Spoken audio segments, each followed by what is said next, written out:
And then I wanted to ask you about keeping the pace. This is a very fast-paced book, but also you've got engaging characters, so you haven't cheated them because all the fast-paced action in the world is not going to help you out if we don't care who it's happening to or who's doing it.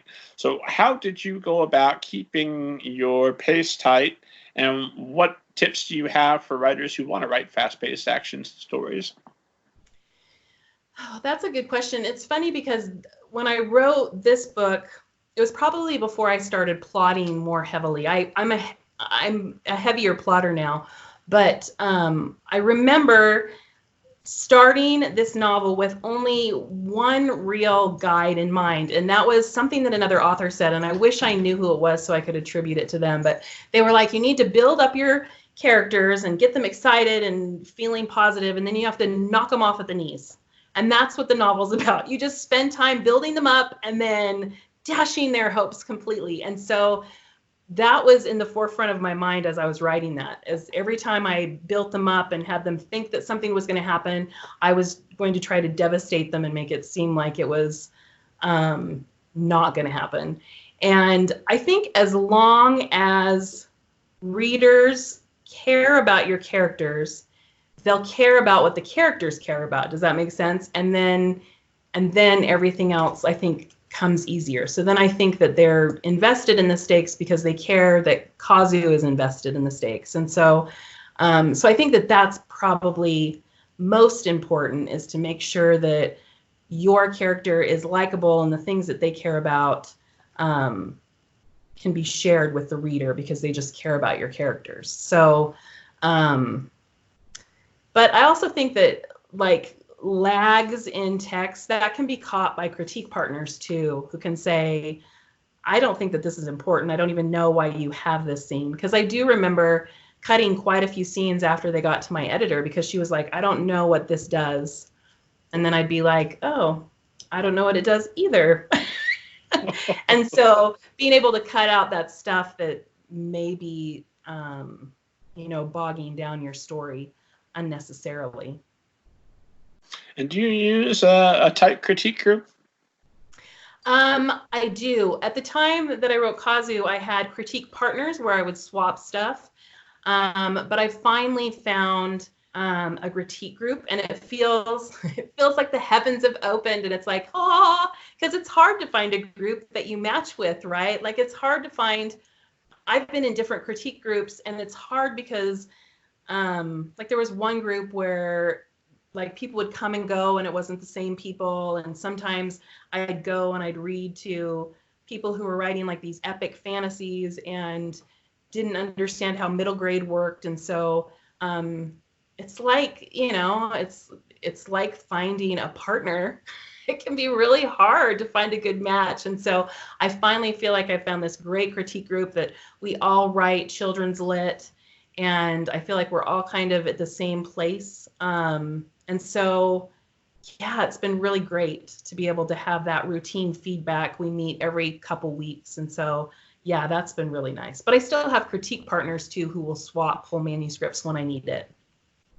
Gotcha. How many revisions on any given manuscript?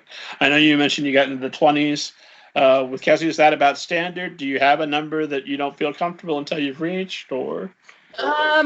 Well, writing a second Kazu book was really interesting because it was such a different experience. Because that first book, I took so long to polish and refine, and, I had all this time to figure out whether or not it was perfect. But then the second book was on a deadline, and I almost felt like I was able to send it off to some critique partners. It was right about this time last year. So it was right before Thanksgiving, and I was like, I'm so sorry, here it is, like right before the holidays. And they were great, and they read it really fast because I was supposed to turn it in by the end of the year. They turned it around in a couple weeks. And so I did get some feedback before I was able to polish it up a little bit. But I remember sending it to my editor just being like, I'm so sorry, because it was just a really rough draft. I had the ideas, but it just wasn't nearly as polished. And I think that that's something that a lot of writers, they're like, the second book is just not as polished. But thankfully, I love my editor. I call her my soul editor. I feel like she gets me, and she was able to see where I was trying to go and give me just the right kind of feedback so that I could polish it. So the second book didn't go through nearly as many rounds, but I think the rounds that it did go through of revision were pretty intense, and a lot was accomplished in them. So I don't know. I think it's just it's part of the process, right? Hopefully you get better. But yeah, because writing on deadline, it was just a whole new experience for me. And who is the name of your sole editor?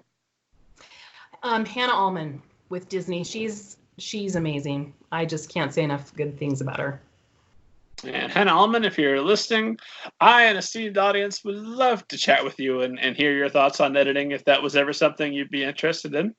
And if you're not, thanks for being great with Shauna Holyoak. And enjoy your life. I bet I'll put in a good word for you. That would be swell. Yeah, she's good about stuff like that. It can be tricky sometimes. It's always it's never easy to find a great guest, but it's easier to find authors because, of course, they've all got paperbacks they need to shake, and let's talk books and writing. Plus, we all love to talk about our work and what we're doing. Literary agents, same thing. They've got to get out there and say, hey, send me your manuscripts. Publicists, no problem. But editors can be a little bit trickier to find because there's so many great editors, and they want to be left alone with their manuscripts doing the thing that they do best. Exactly. And I want to say, no, editors, come out just for a little bit. Come talk to us. Share your wisdom. Well, I'll put a bug in her ear.